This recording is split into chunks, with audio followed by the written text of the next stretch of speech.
I think in this age that we live in, accessibility is a big one.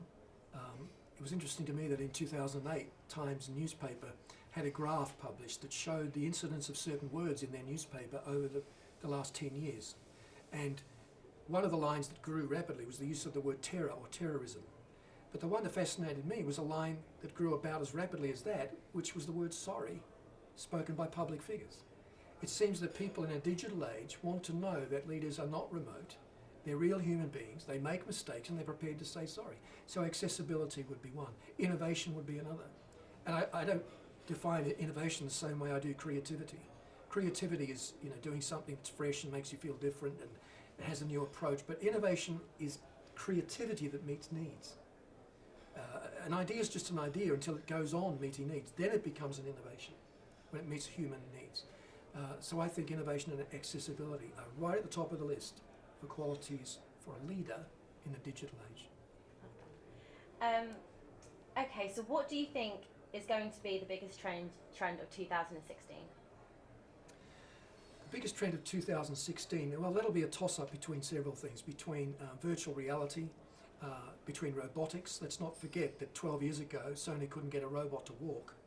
Now they've got a whole wing of their research faculty in Japan devoted to what they call robot anthropology, the study of how robots will interact with you and I at every level of life.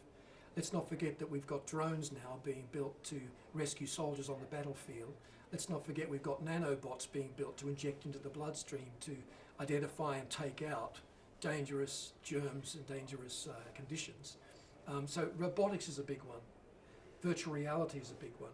I think new aspects of social media will be a big one. Virtual social media, I think I mentioned before, being able to go into a space and interface with the avatars of your friends. By the way, avatarism on its own is going to be a big thing. You might end up having one avatar, that is one digital representation in the digital space for all of your interactions. At the moment we have 5 or 6. We have one for Twitter, one for Instagram, one for Facebook, blah, blah, blah. We may end up having one avatar, one definition, and it will usually be a visual avatar because we'll be in a virtual space, for all of your interactions online, just one. Like the real you becomes the digital you. And that raises questions too about ethics and humanity, but it can be a useful tool. Would you be comfortable with that? I would take time to get comfortable with that. I think what's likely to happen first is we'll have different avatars for different genres of our online experience. So for example, we might have one avatar for our business life. We might have another avatar for our social life, another avatar for our entertainment experience. We're more likely to do that than have one for everything straight off. I think there are concerns about the ethics of it, yes. There are concerns about whether it devalues this. Even today, some of the biggest apps in the world are the dating apps because they allow us to turn cyber into real. All right, I'm part of a cyber tribe here, but I'm leveraging that to get a real relationship. And so people are looking still for the eyeball time. They're looking for face-to-face. And technology, I think, should serve that.